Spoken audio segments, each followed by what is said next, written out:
Good afternoon, everybody. Welcome to Ukraine Media Center. I'd like to remind you that we are supported by the Ministry of Defense of Ukraine and Ministry of Internal Affairs. And many thanks to Skyloft Hotel for hosting us, accommodating us. And now in our briefing, we have Deputy Chief of Staff of the Land Forces of Ukraine, Brigadier General Oleksandr Hruzevych. Alexander, could you please tell us what's happening about the defense of Kyiv and Kyiv province? You're welcome. First of all, good afternoon, everybody. I would like to thank you for coming to our briefing. Thank you for your support in this information space, information aspect, because, you know, as they say it, whoever owns information owns the world. So when you provide information to civilians and military alike, that's very much needed. And it's also part of your contribution to our joint victory. Currently, the troops defending Kyiv carry out active operations to liberate our cities and towns in Kyiv Oblast. Within the last couple of days, we liberated and checked a number of towns and villages. To complete control of those, you've probably already seen what remained there after the occupiers. We see it in Irpin, we see it in Buzova, we see it in other villages and towns. The enemy destroys our infrastructure, sets explosions to wherever they can, and you see the consequences of that destruction, that the Russian world, as they call it, we see it with our own eyes. Still, the Russian propaganda tells stories now about withdrawal, allegedly planned withdrawal of their troops from Kyiv and Chernihiv. But I have to tell you that, yes, they have been withdrawing some part of their troops, or they try to withdraw them, but the enemy has changed their, well, not their strategy, but they changed their strategic goals. They try to concentrate all their forces to the east, to bring their troops to administrative boundaries of Donetsk and Luhansk provinces. But I'd like to tell you that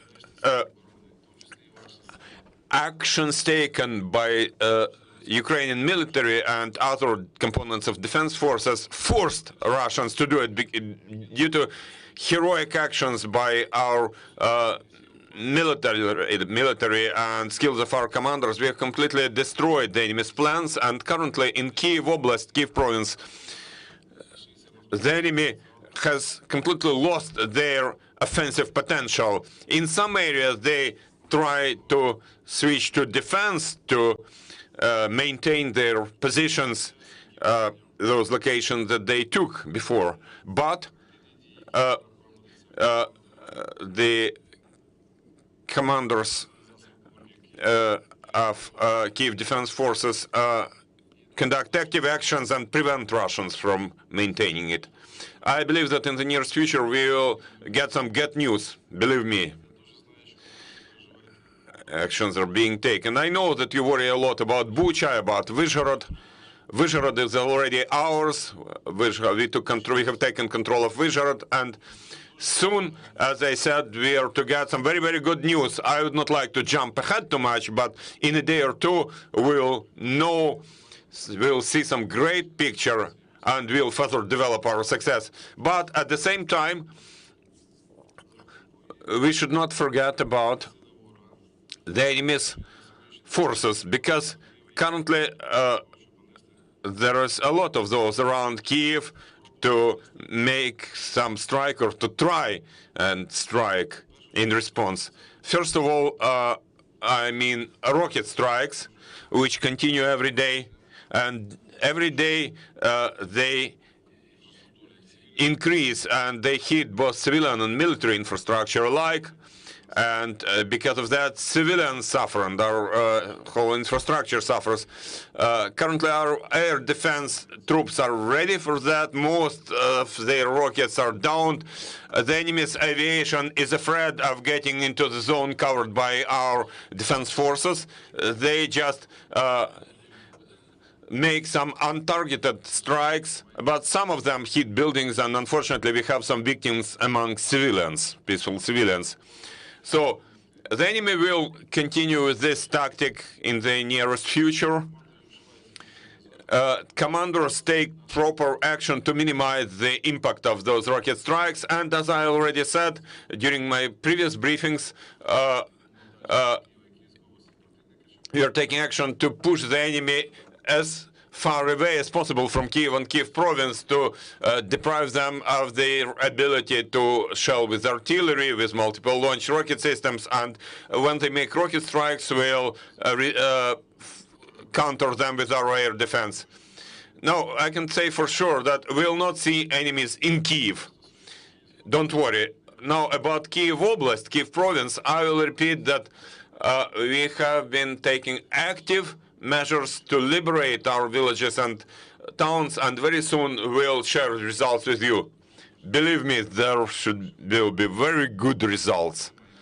We have already achieved success in many directions.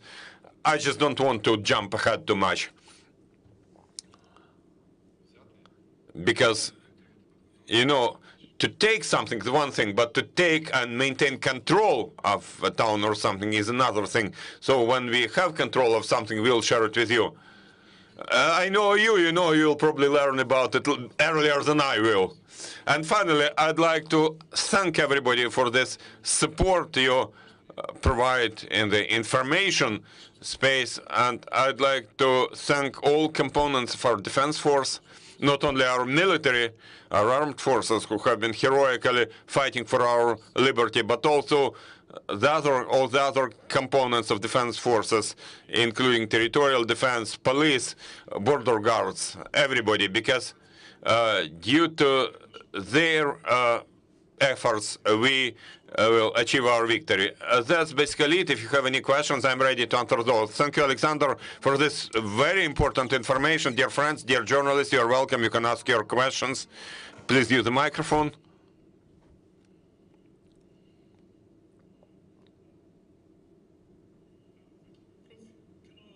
Specifically about Irpin and what's been happening there, and whether the Russians have been pushed out completely. And whether you're genuinely seeing what Putin said would happen, which is a true concentration now on Donbass and moving away from Kiev. Do you believe that?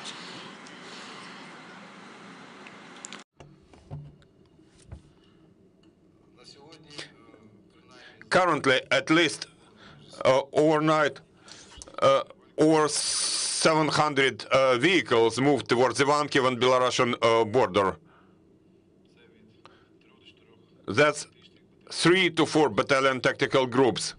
They are moving deeper there. We are considering two options. Either they regroup their troops and re-target them, but you know, taking into account the whole dynamics of what's going on across Ukraine, there is a high probability that those armored vehicles that move there, they will reappear in Donbass. Because, as I already said, it's not just in Kiev province, but in almost all areas, the enemy has exhausted their offensive potential. They have to replenish their forces to continue any offensive action.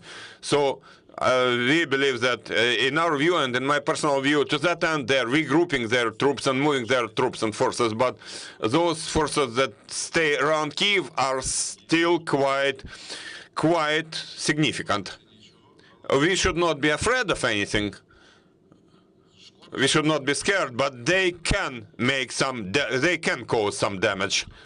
As they say in my place in Zhytomyr province, they can spoil our mood a bit, but we are ready for that because we are on our own land. We have been very well motivated, and currently as a result of active actions. I said it in our last briefing, and today we have completely covered logistical support from 3 directions, and now there is the last direction where we are working to stop logistical support for the enemy. And you understand, when there is a soldier in the trenches who has no food, no water, no armor, no logistics, in 1 day or 2 days or a week, that soldier will become not so brave anymore.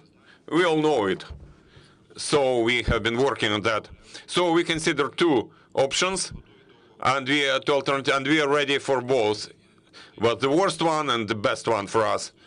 But based on the situation we see on the ground, and based on the event, the developments, and based on our action, as I already said, in the nearest future we'll get some very nice news.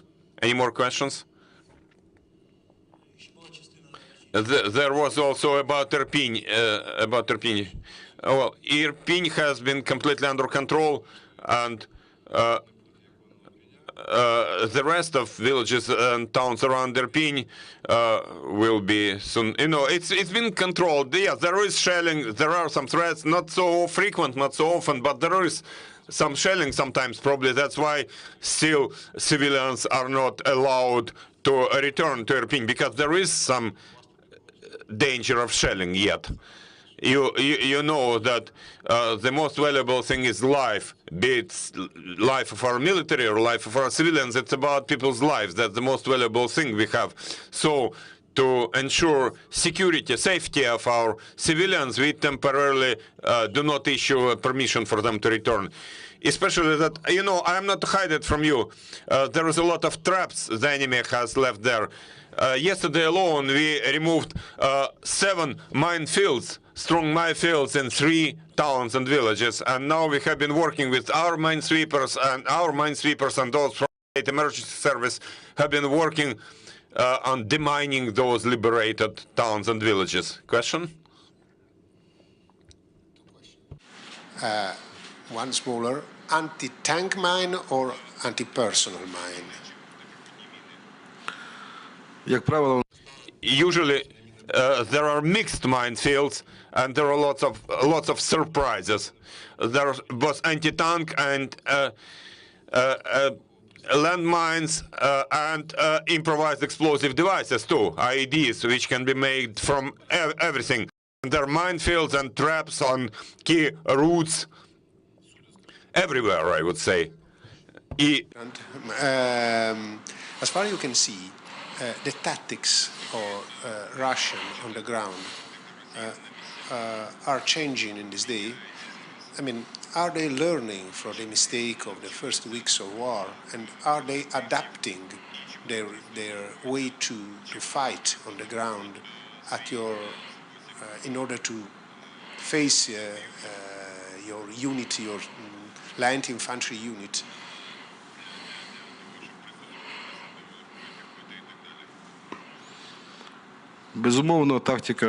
Of course, the tactics of the enemy have changed. Now they prefer, as they say, long-range firing. They try to avoid direct engagement. They try to strike the rears, and before that there is always a strong artillery fire. Strong artillery, heavy artillery shelling. About tactics, tactical action, as I already said, they have been a bit demoralized. I will provide one example. Yesterday, we arrested the driver of their armored vehicle, who surrendered in one of the villages. And he said, my tank has been broken and I don't know where to go. And their troops left, and we also caught their artillery guy who was wounded, but he was adjusting their fire almost to his own place, calling for artillery fire to his own place. So it depends on the psychological condition, and we should take it into account. The enemy is strong. They are strong, they're well prepared. So, you know, sometimes people just say various things, but I would say the enemy is still strong and quite dangerous. Again, about their tactics, as I already said, they change their tactics. They are adapting, adjusting, but we are also learning. We are also learning too. Currently, there have already been certain statements whereby they say that they underestimated the Ukrainian army, and as a result, they lost in the first week, and now they are changing, they are concentrating their troops, they are mobilizing additional resources, as I mentioned at the previous press conference, and they mobilize them from former Soviet Union countries, because a lot of Russians refuse to go there. Many soldiers who are captured by us, many prisoners of war, say openly that we have been sent. We were told it differently. We were told that we would go for exercises, for training and so on, but we were sent as cannon fodder.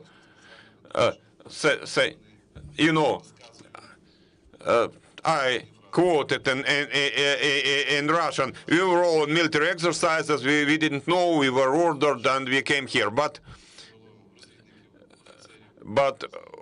when we capture their reconnaissance guys, their officers, based on their testimonies, it's completely different. They were well prepared, well trained, and everybody knew clearly where they would go. Their only mistake was they underestimated our people, our nation, nor our army. They thought that it would be easier for them, and then they would easy in a week. Any more questions?